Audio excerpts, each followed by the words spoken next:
The fundamental nature of what humanity thinks light is rooted in nonsense.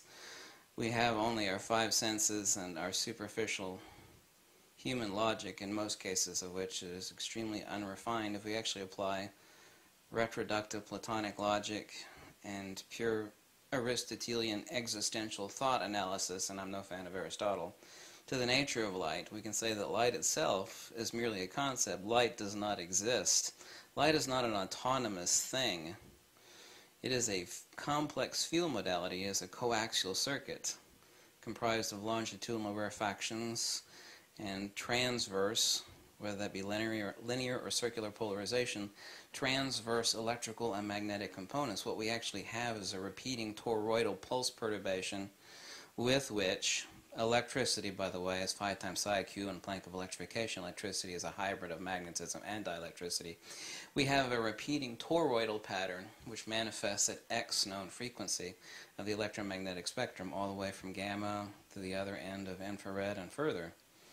But from the premise of science, relativity, and the idiocy of Einstein, we certainly can apply the fact that, as Tesla himself facepalmed back in his day, that space has no properties. The huge ignorance and insanity of Einstein, the greatest stupidity that he ever was guilty of, was the reification of space as something that does something upon other things. But space is no different than a shadow. Shadows don't affect things. Of course, we could say we stand in a shadow and we get cold, but that does not reify shadow as a subject, as a principality. A shadow is a privation of light. Same true with space. Space is the posterior attribute of the loss of inertia as manifest in magnetism. The only thing that gives anything volume in the universe, and space and time are not things. Time is only a measure of the passing of magnitudes, and space is only the resultant posterior attribute of the release of inertia as manifest by magnetism. The only thing that has volume in the universe is magnetism. There are fundamentally only three field modalities you can actually see here on the left. We have transverse, we have longitudinal, and we have toroidal, but for principles we could simply deem that as circular. However, the circular is a combination of two things. A toroidal is the cross shape of a donut, and the inverse of that toroid is a hyperboloid. Together these would form a circle. This is the conjugate, I use the felt tip end, the conjugate geometry of nature. This is also the field modality that we actually see as expressed in centrifugal. If I actually draw a square magnet over top of this, the field modality that we actually see over top of any magnet, you can actually use a Gauss meter and actually read high Gaussian flux right here and right here. Here we actually have centripetal increasing inertia and acceleration. Here we actually have centrifugal increasing force and motion, which forms the conjugate nature of the universe. That is, of course, the field geometry of a magnet. A magnet doesn't have poles. It actually has the inverse of counter space, but I've spoken about this in great length before in countless other videos. So, what do we understand about light? Light is not a thing in and of itself. Light is only what we have as a conceptual understanding as envisioned in the posterior attribute of a field modality. If a person is in the middle of the pond flapping their arms and creating waves on the shore of that pond, we can't say that a person is reaching out to the furthest shoreline where the waves are lapping. However, waves are not a thing. Waves are what something does. We can say that light is waves. Well, they're electromagnetic waves. Waves of what? Well, waves of electricity and magnetism. What is electricity and magnetism? Well, those are field modalities. Electricity, magnetism, gravity, dielectricity. Okay, so what is a field in principle? The four Maxwellian field equations have never defined any field in itself, of itself, by itself. Electricity, magnetism, gravity. Gravity is not dielectricity. Here we have the four field modalities of the universe. Gravity is not a thing in of itself. It's merely dielectric acceleration. There's no such thing as magnetic attraction. It's simply dielectric acceleration, or avoidance of force and motion. There is fundamentally only dielectricity and magnetism. Electricity is a hybrid of dielectricity and magnetism. Phi times psi equals Q in Planck of electrification. This is a mathematical fact. And I'm no great fan of math. Not that I'm against math at all, but math has never described anything or actually explained anything. Math is merely bean counting. It's the counting of effects with a vector over a period of time. Math can never describe anything that is purely qualitative, and a field has no quantity. Everything in the universe is fields, and fields are not things. Fields are not particles. So fundamentally, we must say, from the premise of simplex Platonic logic, that there's no such thing as light. If there's only two things in the universe, the sun and yourself, and you turn your back to the sun, assuming you're not being fried to death, obviously, you know, the universe is infinitely nothing but darkness. Well, how could that be? You have, you know, a gigantic light source directly at your back. Well, everything in the universe is fundamentally only one of four things, which is fundamentally only one thing: capacitance, resistance, permeability, and permittivity. CRPP. Magnetic permeability, dielectric permittivity. Light is a field modality, transverse electrical magnetic. Here we actually have the longitudinal expression of light with the transverse electrical magnetic components. If we take the cross-section of any electromagnetic field, right here, we have the torus, or the cross-section of the donut, and the hyperboloid. What we actually see, and what science, in its great ignorance, has misunderstood, is when these electromagnetic transverse perturbances, whether circular or linear polarizations, appear, we actually have rarefactions of the field. When they diminish, we actually have compressions right here. Compressions, rarefactions, compressions, rarefactions. Same thing with waves. Like I said, waves are not a thing. Waves are what something does. There's no such thing as a wave. There's no such thing as an electromagnetic wavefront. Well, sure there is. You know, it's X frequency of electromagnetism. Frequency of what? A field is not a thing. A field is an ether perturbation modality. Electricity is phi times psi, meaning dielectricity and magnetism. Q, a Planck of electrification. Magnetism is a release of that inertia as manifest in volume. The volume of that electromagnetism is light. EMR, electromagnetic radiation. What is light? In electromagnetism, magnetism is the transverse carrier of electricity. What we think of light is merely a concept. We only know of illumination, but we only know of illumination when it's manifest. Without resistance, permeability, or permittivity, there's no manifestation of light. Specifically, illumination. Light is merely a concept. Light does not exist. We have illumination. We think of the posterior release. Release of what? Nothing is released. The person in the middle of the pond waving his arms is not releasing anything. His arms aren't growing longer, is he? He's disturbing the water and flapping his arms in the middle of the pond, correct? Setting up a field perturbation. In this case, the field, i.e. the ether, the inertia, would be the water. Those waves are rarefactions and compressions of the ether. Nothing emits light. Do you think a light bulb is emitting light? It's a field perturbation. Do you think the pistons in your car are actually propelling you down the road? Well, they're reciprocating up and down, but they're not actually traveling in a longitudinal faction in the direction that the car is moving. That's kind of a gross analogy, obviously so.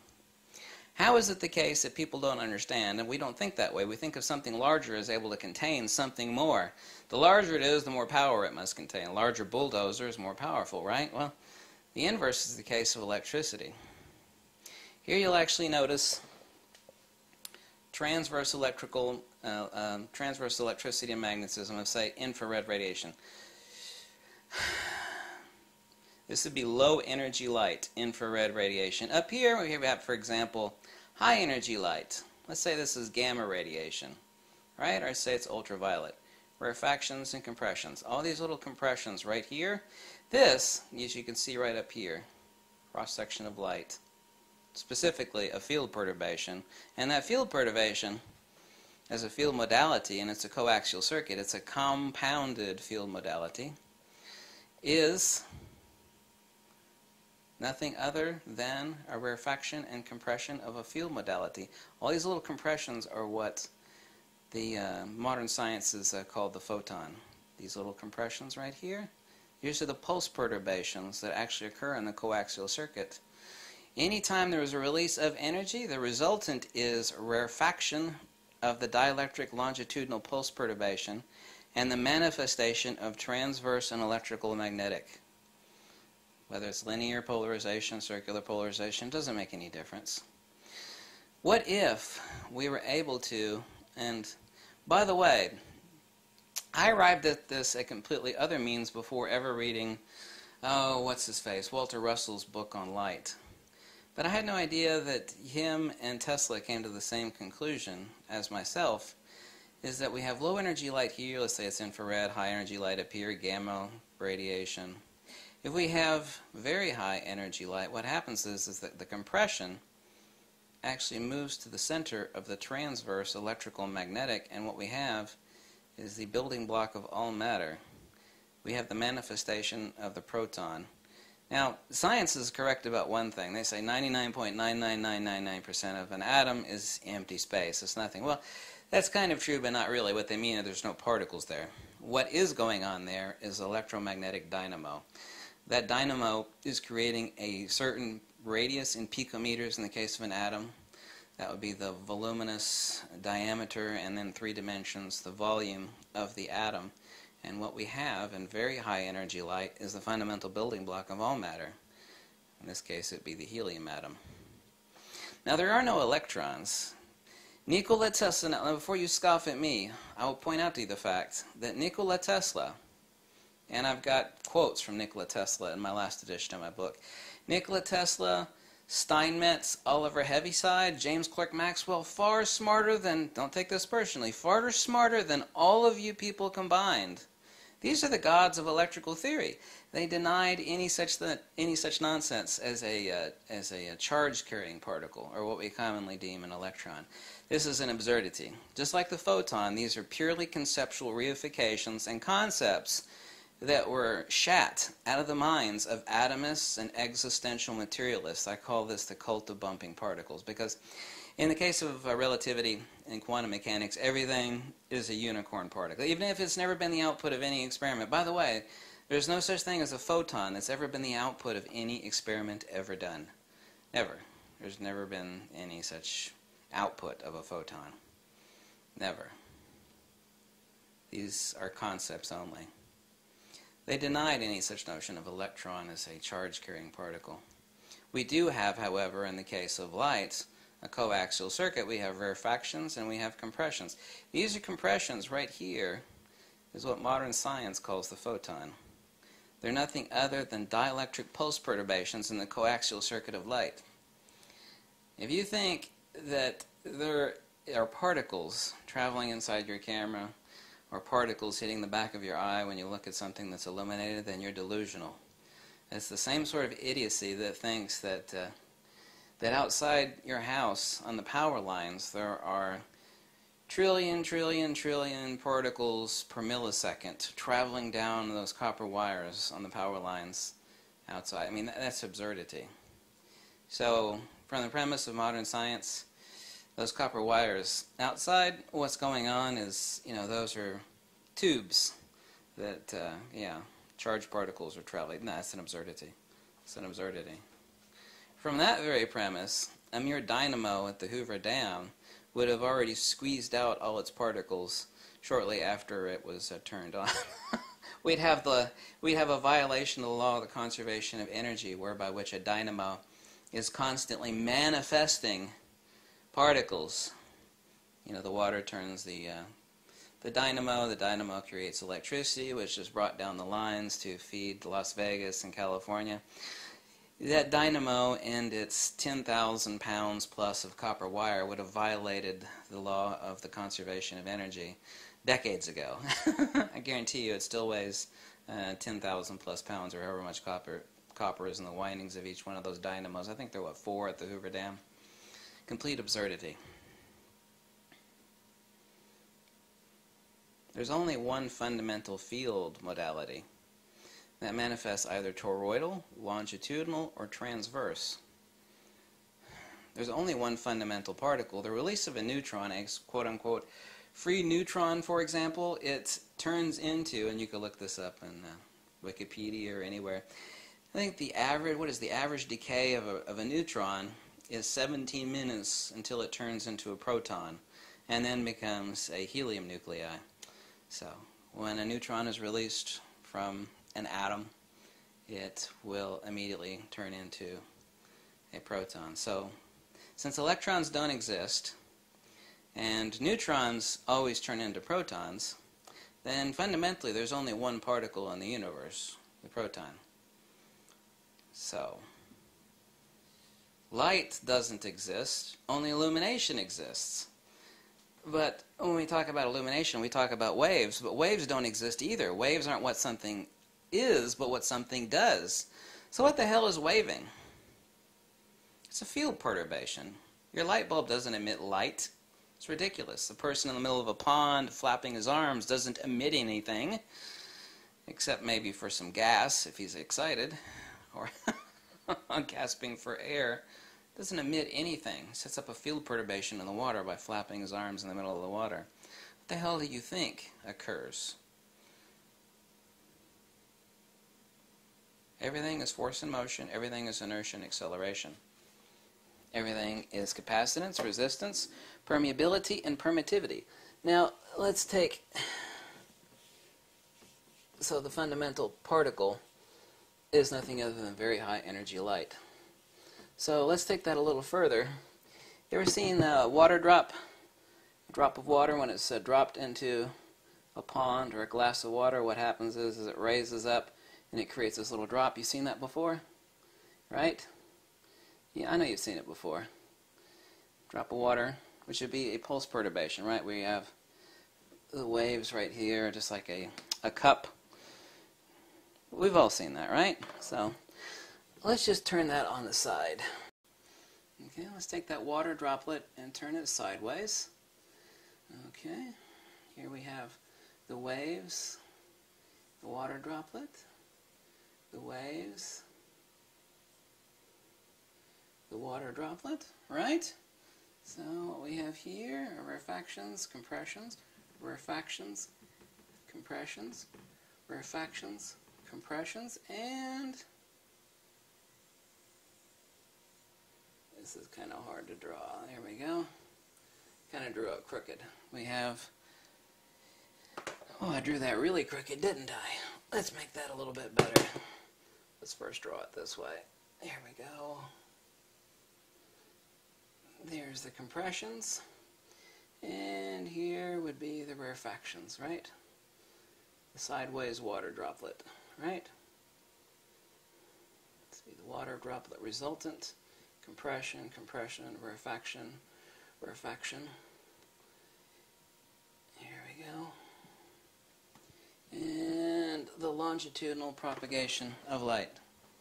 Mother Nature doesn't deal in dualities. Everything is compression, everything is capacitance, resistance, permeability, and permittivity.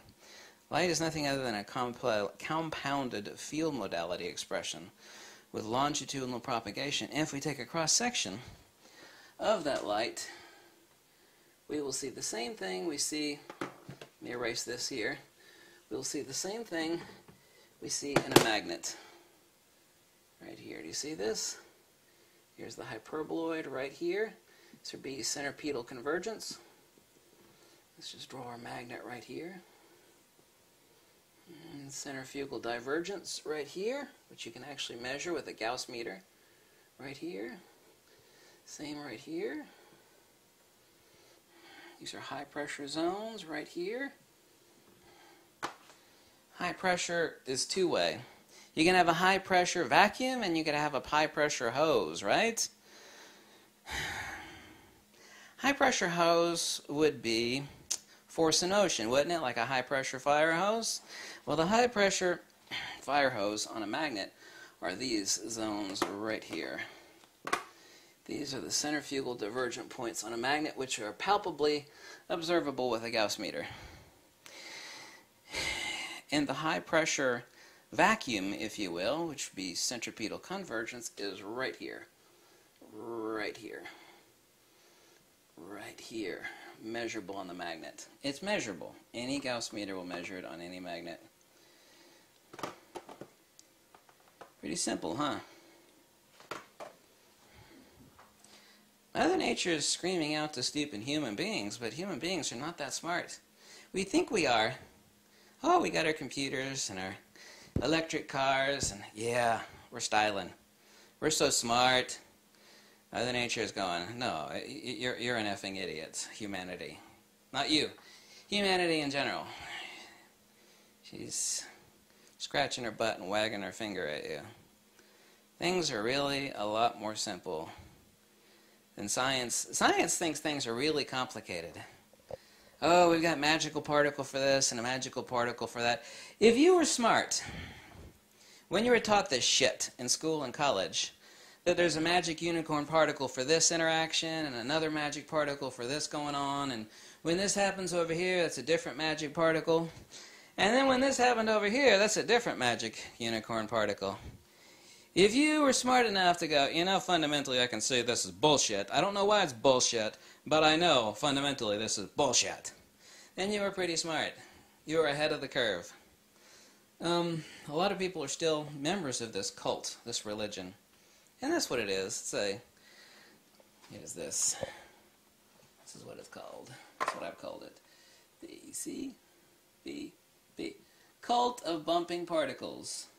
Muons, leptons, gluons, virtual photons, electrons, negative momentum particles. There's gravitons. Even Star Trek, the assholes that write for Star Trek. We got a graviton issue, Captain. Well, turn on the anti-graviton deflector beam. Shut the fuck up with that crap, will you? This came from the butthole of the cult of bumping particles. A sick, sick religion. Started with Einstein. Richard Feynman is the guy that really spread them. I mean, that guy was a moron. I've got all his books, by the way. He's dead now. He's got a huge cult following. He's dead, thank God. Huge cult following still. I dare you say Feynman was a tenured professor and he wrote books and you're nothing but an asshole. Yeah, okay. Yeah. So if you really think that Mother Nature has anything in common with this sick religion, muons, gluons, gravitons, leptons, no. No, you knew better. Fundamentally, at your core, you knew that was bullshit. And you're right. It is bullshit. So, I hope I could broaden your mental horizons a little bit today. Thank you so much for watching. If you like this video, you can make a kind, small donation. Tell me to jump off a cliff. Tell me to go dance in the middle of the streets. It doesn't matter. But I can assure you of one thing. This is how Mother Nature works. Really simple. Force and motion, inertia and acceleration. There's only one field modality. You know, if you think gravity is one thing, electricity is another thing, and magnetism is another, then you are as stupid as a person that thinks ice is one thing, and water is another thing, and steam. No, it's all water. They're just different phases of the same thing. Everything is phase. Everything is either transverse, longitudinal, or toroidal.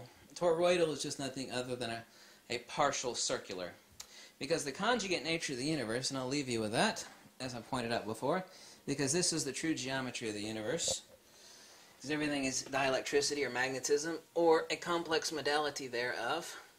This is the secret geometry of the universe. I will show you right now, and I can assure you this is the case. If aliens were to land, and I were to draw this geometry, they would know immediately what the hell I was talking about. This is the secret geometry of the universe. Now, you could stylize all of this within a circle, but this is force and motion. Everything works off the right-hand rule in electricity, by the way. Right-hand rule, because these are obviously 90 degrees to one another, right?